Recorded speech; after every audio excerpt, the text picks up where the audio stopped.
This is an Animated Anarchy mini episode. You can hear these episodes a month in advance by supporting us on Patreon. Just go to patreon.com/Andrew Dickman. Thank you so much for your support. All right, so this has been a while since we've seen it. I don't know. How many times have you seen it? I've seen it thrice. You've seen it 3 times? 3 times. God, I wish I had more time to see movies, even though Here's what happened. I saw it the day we saw it. Yeah, right. And then I saw it because our friend Erica and Aaron wanted to see it. Yeah. Then I saw it again at the last minute. It was a last-minute decision. Our friends Zoe and Jake wanted to see it. And they were, like, in the area. And they were like, do you want to just go see this movie? And I was like... Sure. Well, I wanted to see it again, and I wanted to see it in Prime, and I don't think it's in Prime. I don't think it's in Prime anymore. I don't think it was ever in Prime. It was actually. Was it? Yeah, I didn't see. They had it on that banner, like that. But that was, I noticed that they had that, but they didn't. It wasn't actually playing in that theater. Really? Yeah. That seems weird. They're playing something else. Well, I would have seen it in some other, more extravagant form. I'm willing to see it one more time, like near the end of its run. Yeah. Like maybe at the end of the month. Okay, well, we're talking about Zootopia, guys. All right. Which goes to show, the fact that I've seen it thrice means that I liked it. Yeah. And I loved it too. I just haven't had the time to go see it again. Even though like I said, I don't really have that much time to see movies that much. I did see 10 Cloverfield Lane and A Boy and the Beast.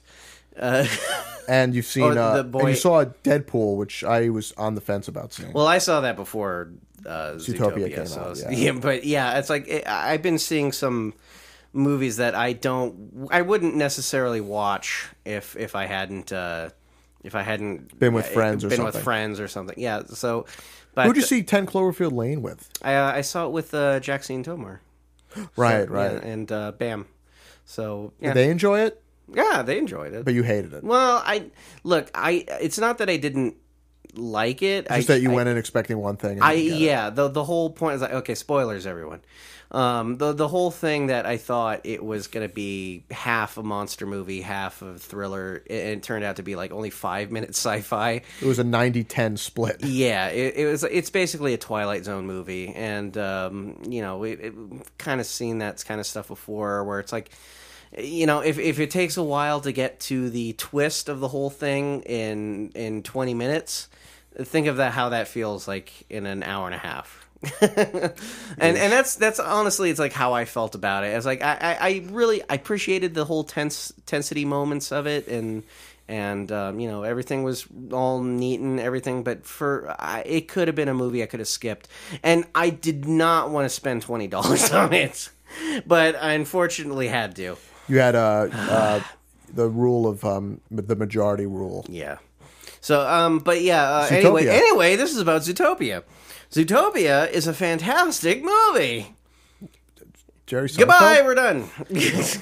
But yeah, it was a movie. It was a movie that I was genuinely excited to see, because Disney hasn't made an anthropomorphic animal movie since like Chicken Little. Well, they made it a point to feel like they haven't made a movie. This is called anthropomorphic. It's like the trailer, the teaser was stupid. Yeah, I will admit it was really stupid. Yeah, but the movie itself was such. I won't even say it was a pleasant. There was things about it that were surprising that I really was happy that I saw. Well, I want to say that it was surprising. I was surprised at how grown up it felt. It seemed like the most mature out of all of their movies. Yeah, this could have most likely been an adult film. It's it just happened to have a cute bunny and fox in it. Yeah, but it really, I mean the whole the lessons behind it, the whole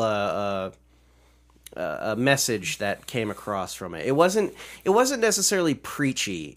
But it was basically making it a reality. It was like, it was very down to earth and real, and you could relate to it. Yeah. And there were moments where, even in the dialogue, there's a moment where the character says, well, "You're just a articulate guy," and half the audience went, because it's such a should we just say? I mean, everyone's who's listening to this has probably seen it. Yeah, probably. Yeah, but there's a bit of the message about really racism. Yeah, there's a racist. And it's a racist movie. No, It but it's like, oh my God, this is racist. Like I'm excited. I mean, in my mind, what makes me happy is that this movie has a legitimate social issue that can be relatable to, and making it relatable to kids. Yeah. And then on top of that, I imagine someone who's a staunch Trump supporter going and taking their kids to see this movie, and then thinking it, because you look at the posters and the ads for this movie, it just seems like a funny animal cop movie, very plain as day, and then you realize, oh shit, and then imagine a parent. I don't want my sons and daughters to see this movie, and then having to be the bad guy message. For dragging their kids out of seeing this wonderful, charming movie with really great, lovable characters. We're gonna bring them over to see Deadpool. That may we're bring them to see 10 Cloverfield Lane. They'll like that movie better. Great frappuccinos.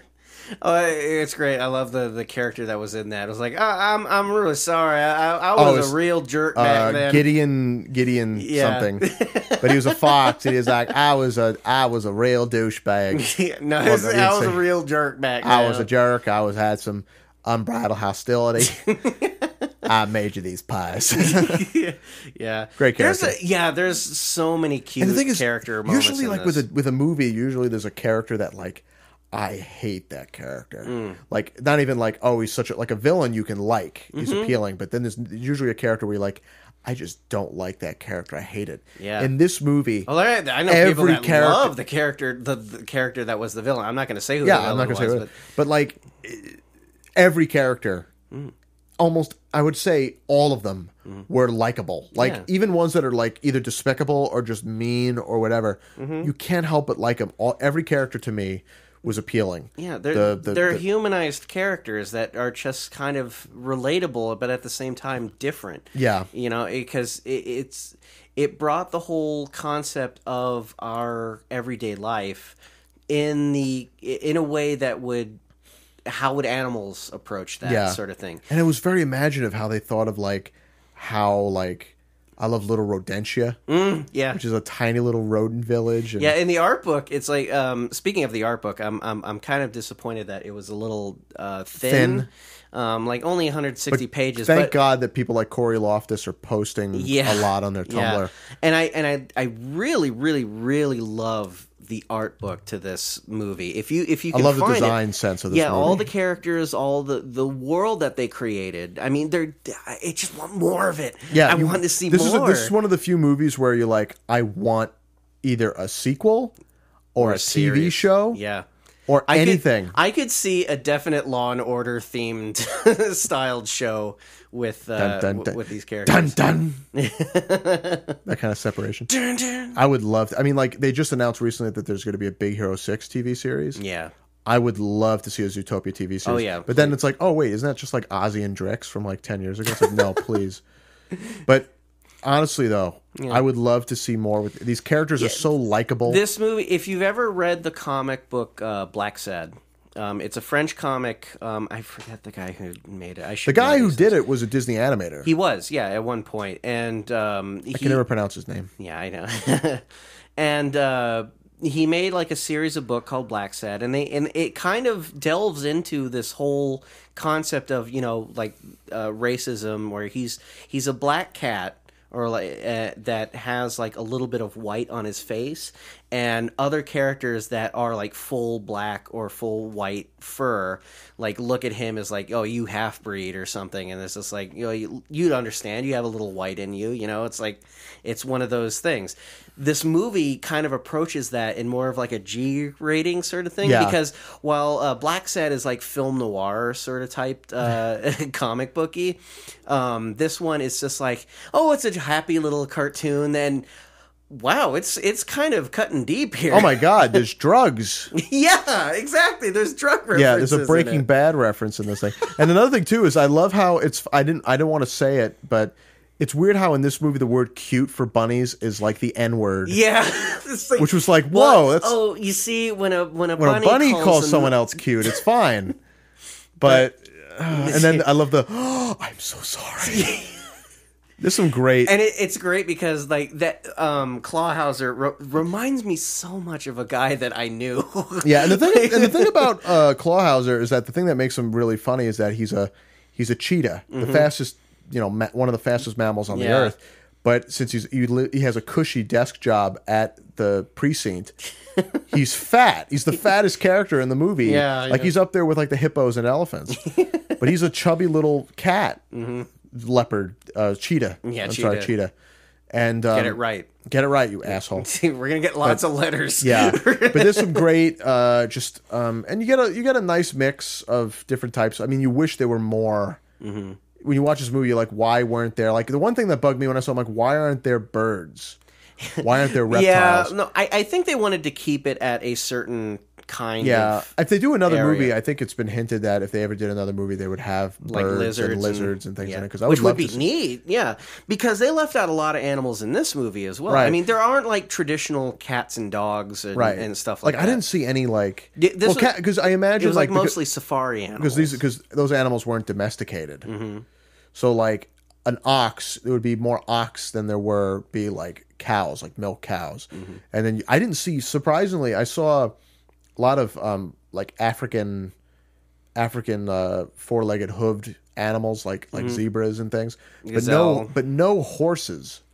Yeah, if there were any, they were in the background, but I didn't see any horses. There were zebras, I think. There was zebras, and I think there were like giraffes, and camels.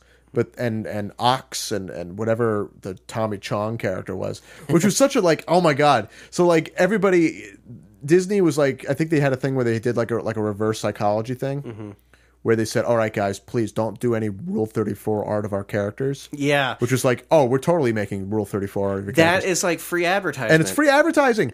And the thing, it's perfect. And you know what's really funny about this? But there's a whole scene in the movie that's like, oh my god, is this like a nod? Yeah, but it's exactly. really great. What's really funny about the entire thing going into this movie and all the hype that has brought into it, and all the people that have been saying like, oh, this is a furry movie. It's like it's the only people I know that have been like connecting this as a furry movie has been furry people. Or anti-furry people. Like people who hate furries for the negative connotation. And a lot of artists who I know who have, whatever, they don't have the stigmas or anything. Yeah. They go into it and they enjoy it, and then they come out and they make their own characters like themselves as animals. Right. And I'm just thinking, it's like, oh, you're totally doing the whole Panther thing now. Congratulations. Baby's first furry experience. Yeah. But it's like, it's not, I mean, they did that because they knew that there was going to be that crowd that comes in and they recognize it, but at the same time they were just like, oh, we don't accept this. Yeah. To appease the people who don't like it. Yeah. And in the same way, it's like, it's okay, guys. We understand. Draw whatever you want. Wink, wink. Nudge, nudge. Say no more. Because like every movie gets Rule 34. Right, of course. It's not just furry if stuff. it exists, yeah. And a lot of people who have the stigmas against the whole furry thing usually make a big stink out of it because they have some sort of weird CSI concept of the entire crowd in the first place. But this one is just like, it's a cute cartoon movie. It's a cartoon. It's a cute and it's cartoon really movie. well done. It functions on a level that's outside of it. Doesn't feel like it's talking down. Yeah, which is what a Disney movie should be. Even Walt Disney himself was like, I don't believe in talking down to children. Mm-hmm. And movies lately have been talking very much down to children. Because when you think about it, all of the movies done by Disney in the past, like people have died. People have died in Disney movies. And people like to ignore that because they're like, oh, it's so happy and musical filled. And there is even a line like that. Where it's like, this isn't a cute cartoon movie where everyone wishes on a star and their dreams come through, so just let it go. everyone like. Oh my god! laughing. Also, seeing this movie with a full audience was great. Yeah. The audience reaction that we saw when we watched this movie was fantastic. Yeah, there was people like everyone was into it. Oh, they were laughing at the right moments. Like the whole audience erupted at one point when there's a moment where there's a sheep that's doing something, and he's dressed and he's pretty much making like animal meth. Yeah. And so there's a point where he's like, hold on, I'll be right back. Walter and Jesse are here with my coffee. And the whole audience erupted because like, and there's like and there was a huge, and that goes to show a child wouldn't get that, but we were with a whole audience of people and the whole room erupted, which means that there was a lot of adults in that theater, not just kids. And everybody enjoyed it. They had a really great time, and it was even great too because I hope this just knocks Frozen off its high horse. Yeah, exactly. Because the thing is also, it's like it caters to everybody, male, female, everybody. And this movie is definitely not going to make the whatever $1 billion reach that Frozen did. Yeah, because there's also the whole music gimmick to it. When you think of Frozen, it's like you think, okay, there's the musical element to it, and that's really what everyone kind of magnetized to. It was the song, and they sold like tons of not records. I mean, like the CDs and MP3s and stuff like that. But then think about like they got the budget back of the movie. Of the budget of the movie by selling the dresses at the Disney store and at Disney parks alone. Yeah, they made like $150 million, and that's a whole different idea of the marketing itself. But then you look at this movie, and it's all like, holy shit! There's animals, which means that there's an endless amount of plush toys. I've already gotten like tons of Judy Hopps plushes. I got a bunch of blind box figures, and I ended up getting Clawhauser. I want those too. Yeah, they look really cool. Except I got one with Clawhauser, and the eyes are slightly off enough. I'll have to bring it to work on Monday. Yeah, but I want toys of these characters. Yeah. At Target, they have like these designer toys where they're kind of flat relief looking. I want those. Those are neat. I mean, the sloth was great. The lion, the mare lion was cool. And he's voiced by J.K. Simmons. Yeah, which is great. And Weaselton. Yeah, Weaselton. It was like they mispronounced him as Wesselton. It's like it's Weaselton, Duke Weaselton. But in the last movie, it was Wesselton, and people called him Weaselton. So it's like, and it's Alan Tudyk again. Yeah, which is like, it's great. And there's a lot of little nods. There's a whole scene where you see like animalized versions of the last couple Disney movies, like Pig Hero 6. Yeah. Wrangled, which with Maximus as Rapunzel, which I thought was really funny. There was a lot of great little things. Wreck-It Rhino. There's a lot of little things that I know when the DVD comes out, I'm gonna be pausing the hell out of this movie because I want to see everything that's like all the little hidden nods and stuff. It's funny. What I found out today, and I was like, oh, that's neat. It's the first time a Disney character has a hidden Mickey built into him. Oh. Clawhauser has a hidden Mickey on his cheek. Oh. He's got a Mickey Mouse shaped set of spots on his cheek. That makes sense. Which is like, that's cool. Yeah. And also, the newscaster is different in different regions of the world. It's a moose because it's North America. In Japan, it's a tanuki. In China, it's a panda. And they changed it to something else in, I think, a South American country. Oh, gosh. I can't remember. There's a couple of them. Yeah. But I hope that scene is, like, every animal is seen in, like, the special edition whenever the Blu-ray comes out. Yeah, but this is a movie that has to be seen. I can't recommend it enough. It's one of the smartest, well-made and well-thought-out Disney animated movies in the past decade. Yeah, and Judy Hopps is another... Disney's been doing it a lot lately, but this is a really... I feel like she's a really appealing, strong... She's the strongest female character out of all the Disney princesses. Yeah. I mean, for God's sake, like, I want to put Except Judy... she's not a princess. No, I want to put Judy in a princess so she'll actually be added amongst all the other characters. Right. But it's like, not even Maid Marian is amongst... She's very mature beyond her years, and, and Nick, the Jason Bateman character, is really funny. Oh, yeah. They have great chemistry, which is really interesting. Yeah, the chemistry really works. And it's such a fun... There's great little moments. It really is essentially as a buddy cop movie. Yeah. But it's more than that.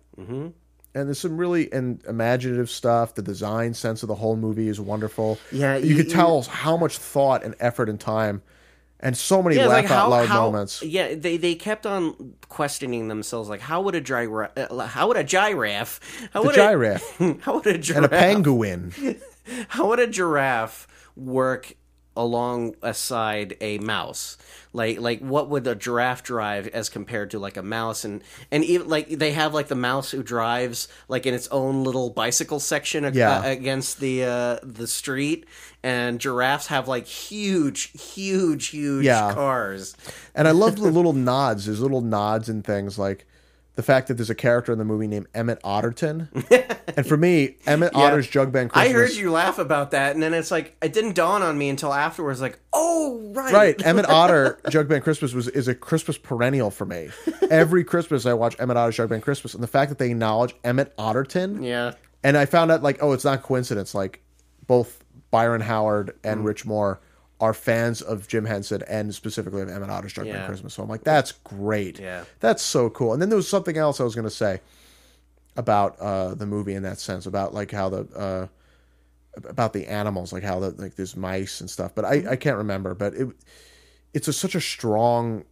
All the characters are likable. It's great moments of great writing, great climax.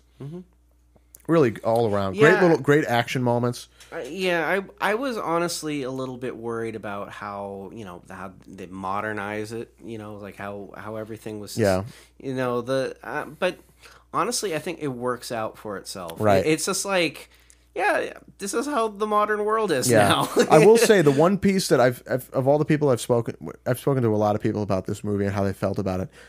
The general consensus, the one thing that they said, and it wasn't like, oh, it's not the one thing I hate. It's just like the one thing that did kind of bug me was the Shakira pop song. But when you think about it, that song is a good song. You could dance to it. It's got a good beat. And it doesn't. The design of the character is great. It's like it doesn't take away from the movie. I mean, they do the whole ending thing where it's like dance party, dance party, everyone. But honestly, I was expecting that to be a story element. That whole Shakira song thing. I thought it was going to be like an entire thing where it's like, oh, now we got to talk to Shakira. Is she going to be the villain of the movie? What could happen? But no, it's like they integrated her in a really in a real sense. You know, it's like where she is a pop idol. And, there's people that really like her, and that she even is an icon to the whole concept of, why animals are being discriminated. Yeah, and also it's the highest and lowest form of comedy. The animal puns in this movie. Yeah. I didn't mind them, honestly. Prada. Yeah, and that's all over. But those are like the pause screen sort of things, like where it's like you're gonna have to look at that. The animals are attacking. The animals are attacking. Oh, did you bring your toy? All right, I think we're talking too much about this. Yeah, but yeah, I mean, Zootopia is a great movie. Definitely, if you could see it in theaters, please do. Please see it in theaters immediately. Give Disney a clue. I wish we made this. Yeah, I wish we made this podcast earlier, just so I could tell more people to watch it. Well, thankfully, it's at this point. It's been out in this. Isn't Batman versus Superman coming out this weekend? But apparently, there's a chance that from word of mouth, no one's going to see Batman Superman. So go see Zootopia if you haven't yet. It'll be number one in a third weekend on the Hopefully, road. Unless a lot of bros like to go see Batman Superman. Yeah. I don't know anybody who's excited to see that freaking movie. Yeah. But I know people who are willing, and the great thing about the furry community or even non-furry people is that if they like something, they'll watch it again and again and again. Yeah. I know so many people who have seen Zootopia at least twice. Most people who've seen it once will go out and see it again. And a lot of people... And I saw it 3 times. Yeah, and I know a lot of people who have also been like, I don't want to see it. I don't really feel... I'll wait for video. I'll wait for it. Or not even wait for it. They just don't want to see it all out. But some people have come into it with that newfound vision of it, and they're like, wow, this was great. Yeah. It's like I love the way this movie was. It's a great movie. I feel like such a douche. I don't know. I don't know what so judgmental before watching something. I don't know what the rating is now, but I know that on Rotten Tomatoes it had like a 99%. Oh yeah. I don't know. It's probably like at 92% now. Yeah, probably went down. Usually the initial like push is like high. Doesn't Shaun the Sheep have like 98 at one point or something? Yeah, it's pretty high up there. Yeah. Most people like Shaun the Sheep. Yeah. But yeah, no, Zootopia, go see Go it. see it. Buy the toys. Yeah. Tell your friends. Buy the toys. Free advertisement. Yeah. All right.